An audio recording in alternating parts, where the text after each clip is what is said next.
is that when Bob Dylan arrived in Greenwich Village in 1961, Paul had 11 folk albums out. Right, I mean, right. He was the most successful, right? He was the most recorded young folk singer in America. That's how he billed himself, and it was true. And the thing about him, but in understanding folk singers then, folk singers were men who interpreted folk songs. They were not singer-songwriters. They took the old songs and they let them present. They presented them. Men like John Jacob Niles or Burl Ives. That was the first in the postmodern era of folk singers who came out and presented folk songs, traditional American songs, which kind of came out of Ireland and Scotland and England to the American public. And it took someone a genius like Bob Dylan, who took those folk songs and then made them personal and better as a singer-songwriter. So there's the evolution of that kind of music that we also deal with in the show, because for people like Paul, they kind of fell by the wayside as Bob moved on and took folk singing and folk songs into another situation, which was the personal aspect of the artist putting himself into the music and writing songs about his life based on the old folk songs. Right. Bob Dylan is an international icon, right? Absolutely. This is when I went to see this, I said to myself, because I didn't know who he was. Obviously, Pat said, "Sissy, you gotta come up and see the show. You're gonna love it." And I know how demanding and how tough Pat is. She's exquisite, and she says, "Sissy, you have to come up and see it."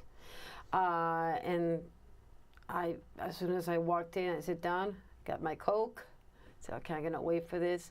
Immediately, as soon as you see the actors and the first song, and this is something very special. I said to myself, "This is so." Beautiful but moving and powerful, and God, who is Paul Clayton? It's like I was like, I just kept asking to myself, who is he? How come I didn't know who he was? But I think it was a great idea to bring him to the equation now, because this is he's really meaningful. I felt that. I felt not a mission, but I just really wanted his story to be told. I felt he was an important figure who had been forgotten in history. Right. And is so much that we can find about him, or what do you think? Is it an explorer topic? I mean, that's again why I call it Search Paul Clayton, so people go back and and Google Paul Clayton, and just like I did when I was researching. I spent about a year and a half researching him and reading all the biographies about Dylan and all the biographies about that period I could, and just trying to piece together, but there's really not a lot. Right. And in my travels, I discovered a couple of things that no video existed of him, but of course I found video. Yes. And all other things. And now doing it, people are coming out of the woodwork in New York who knew Paul. And so that's been really interesting. Oh, look at that. And because then he was a giant figure. He was a star. Right.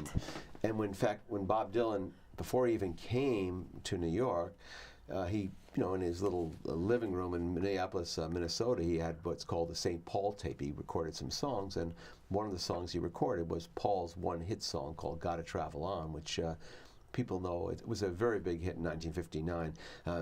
Laid around and played around this old town too long, and it's "Gotta Travel On," and in fact, it's the last song that Buddy Holly played before he went down in his plane.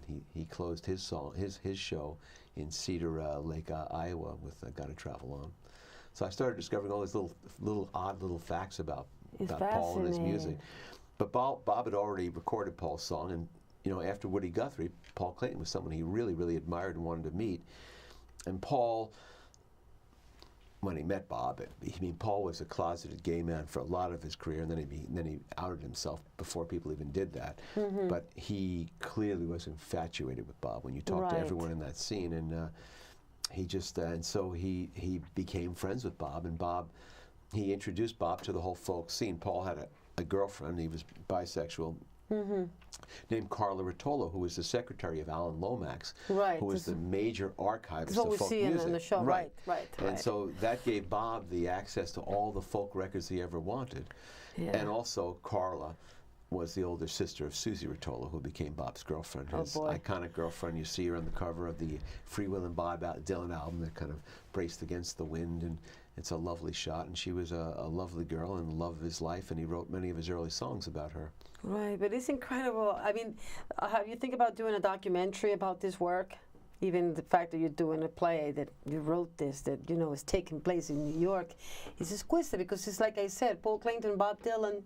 I don't know if, you know, people can put the two together in terms of, like, you know, knowing who he was. No, yeah, that's why I like the show, because I think the show, which features about 14 folk songs, Right, it's all 14 performed songs. by the cast. I mean, the cast are Yes, the actors cast, and musicians, please. so they do it all. It's just a lot of talent on stage, and you know, that's kind of the fun, just showing that beginning of that period, the folk period there. How long took you to put the whole thing together? I started writing the thing, I guess, 3 years ago. I started wow. researching it 3 years ago. Okay. And then it's gone through a series of you know, dramatic readings at different on both coasts. I did a dramatic reading in L.A. I did a dramatic reading on a theater I'm involved with on Martha's Vineyard called Martha's Vineyard Playhouse, which I'm an artistic associate there.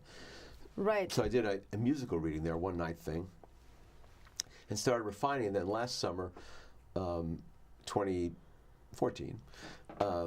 I did a full production of it. We got Randall Myler, who directed this thing. And, right, he's amazing. And, Peter Oilo and Jared Weiss, who played Paul Clayton and Bob Dylan, and Arini Savasti, Jamie Babbitt, and Fred Mollin, musical director, also a part of it then. And we got really big. People got really excited about it, especially you know, people who were baby boomers who really remember the music and really just were warmed by it.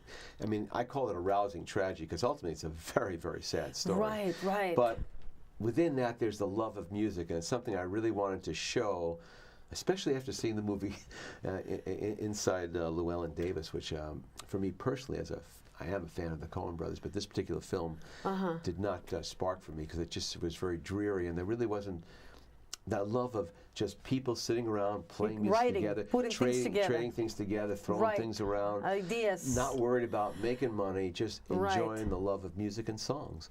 And that's what I really wanted to convey in this. And so when I started, you know, writing it, you know, the writing, once I had done the research, the writing came pretty fast, because I'm a professional writer. I'm used to, you know, putting in the time. And then we just started, you know, seeing, and once I finished, I went, oh my God, I've written something I can't possibly cast, because how can I get the actors to also play music? And then we started casting in New York for the summer production, and I realized, oh, well, there's a lot of people here who can do both things, and it's just phenomenal. Right. And so, you know, I love the cast, and that's why I just keep pushing it. Now, in New York, this production, we picked up 2 new cast members. We picked up Alan Harris, who you know, has Reverend Gary Davis, who just rips it up. He's amazing, right? You know, when I sent Pat Harris the script. Yes. Because Randall Myler, my director, had worked with him. He said, he's the one, you know, we knew we had to recast. He said, you want to get Alan Harris. So I sent Pat the script, and Reverend, you know, obviously the play is about Bob Dylan and Paul Clayton, but one of the other featured characters in it is Reverend Gary Davis, who was a Harlem street preacher who would come down to the village and teach the kids how to play and play with them. And he was an important part of the scene and a great songwriter in his own right. But he's not the lead in the play. So Pat said to me, well, you know, it's not really the lead. Alan's used to. I said, well, one thing I can tell you, Pat, the part steals the show. Exquisite. It steals the show. Exquisite. I was so she called me happy back when he thinking came about that. She's called me back thinking about it. I said, you know, I think we're going to do it. And of course, Alan does. He comes in late in the first act, but when he comes in, it just rips up the house. There. He comes in a true incident that happened in 1961 in April in Washington Square Park. The city decided, in their wisdom, to ban singing in the park, where every Sunday the folk singers would arrive and play music all day long. That was a Sunday afternoon jam. But for some reason, the Greenwich Village Homeowners Association did not like it. They did not like the mixing of Negroes and beatniks, and they called them all undesirables. They tried to put a lid on it, saying they would not issue a permit. And so there was a huge protest, you know. Thousands of kids came, and Bob Dylan among them, and Reverend Gary Davis among them, to protest and to sing. And the police, with their riot squad gear, you see the footage of it, it's hilarious. I mean, first of all, it's hilarious because when the folk singers came to the park in 1961, they're wearing ties and jackets, which is totally different than the hippies 4 years later.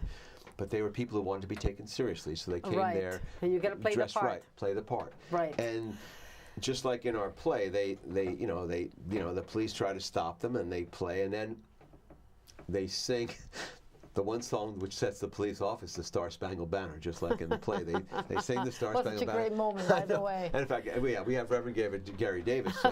He starts, disguising it as kind of a blues hollow, and all of a sudden you realize he's going to go into a Star Spangled Banner. And sure enough, and you see the footage of it, the police just charge in there. They're beating people over the heads. And it's just absolutely ridiculous. Just an overuse of force, and something we can relate to today, of course. Even to this day, things like that are taking place. But we use that event and to set the thing off, and that's how we introduced Reverend Gary as part of that protest. And then he plays through the thing, because he was a very good friend of Paul's and a good friend of many of the folk singers, and lots of the people learned how to play guitar from them. In fact, one of the guys who came to the show as an audience, Barry Kornfeld, his job was the lead boy, because Reverend Gary was blind, so the lead boy would be the guy. He'd have his hand on his shoulder, he'd lead him around. And for that job, he wouldn't get paid. Reverend Gary would show him how to do the licks. And he would sit there at his feet, and they all watch his fingers, because Reverend Gary was a phenomenal flat picker from the North Carolina style of picking. And we also have him playing slide guitar, which gives us a different sound, and he plays that National Steel, which is beautiful. And Alan Harris, of course, is having a ball playing Reverend Gary. Yes, he's such a joy. It was such a joy to see him. But every actor is great. Well, the girls, the two gals we have, Irene Savasti, she plays Susie Rotolo, and Joan Baez and Carolyn Hester. Right. She's got a fantastic voice, and she's been a joy. We're going to keep talking, but you see how quick, that's all the credits. I like it. It's going good so far. We're feeling good. Are we happy? I'm feeling good. I'm feeling good. Yeah, this is the first time. It's like I said, time flies when you're having fun, and once you get into this, you don't feel time. And I'm still have a lot of things that I want to ask him, and the half hour is already gone. I cannot even believe it. It's ridiculous. But we're going to keep talking. Okay. The girls getting casted. How do you? And then Jamie Babbitt, who also is.